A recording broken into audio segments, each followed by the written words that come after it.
All right, well, we got the chickens moved over to the A-frame, which is in the shop temporarily, waiting for this never-ending winter to end. Oh my God. Oh, anyways, I'd prefer they weren't in my shop, but I'd prefer not my chickens die as well. So this is where they are. So I've made a couple little modifications. Number one, I spray painted this blue inside and out because I already banged my head on it once. So I was hoping that if I spray paint it there and there, maybe I'll notice it and not bang myself on the head. I've simply put down wood shavings and some hay for them. I'm gonna hope that they're warm enough in here. Most of these birds are starting to get feathers, and there's quite a few of them to stay warm. I hung the Farmer Brad's automatic water in here, and I have a separate video on the small improvement that I think could be made there. Very, very tiny improvement. I like it so much I'm gonna order more of them, so don't wanna make it too nitpicky.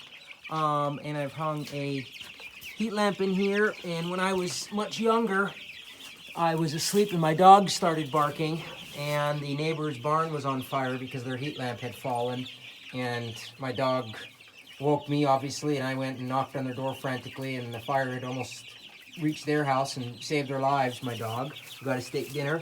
But the point of that lesson is I'm always extremely careful with hanging heat lamps. So what I did here is I took a rope and I hung it, and I made sure in case it got knocked it couldn't fall. And then I also took screws and I screwed it in as well, and I put quite a bit of weight on it, and I cannot make it fall. So I'm not interested in having this fall into the straw and cause a fire and lose my chickens and lose my shop and anything else. So it's in. One big downside I can tell you is it's extremely heavy, ridiculously heavy. It cannot be moved by hand. The 5 of us in the family tried to move it just sideways, and that just wasn't happening. So that's potentially an issue. I did build it to last a long time, and I hope it does, and I think this is gonna work well.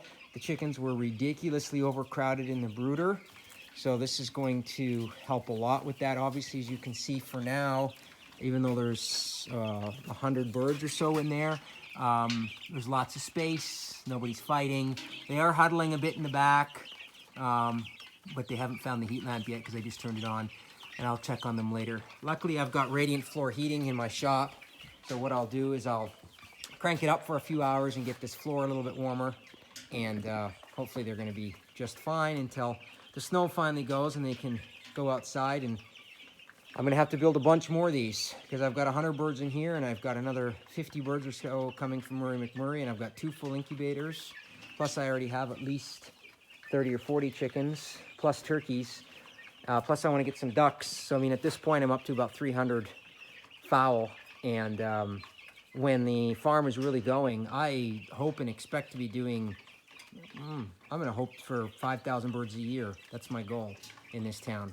So this one took 8 hours, 8 hours each, so I guess 16 man hours. And we're hoping to cut the next one down to 12. But anyways, great success so far. You can hear them cheeping away happily. And other than the fact it's ridiculously heavy, and I had to buy some tin, I'm really pleased with this.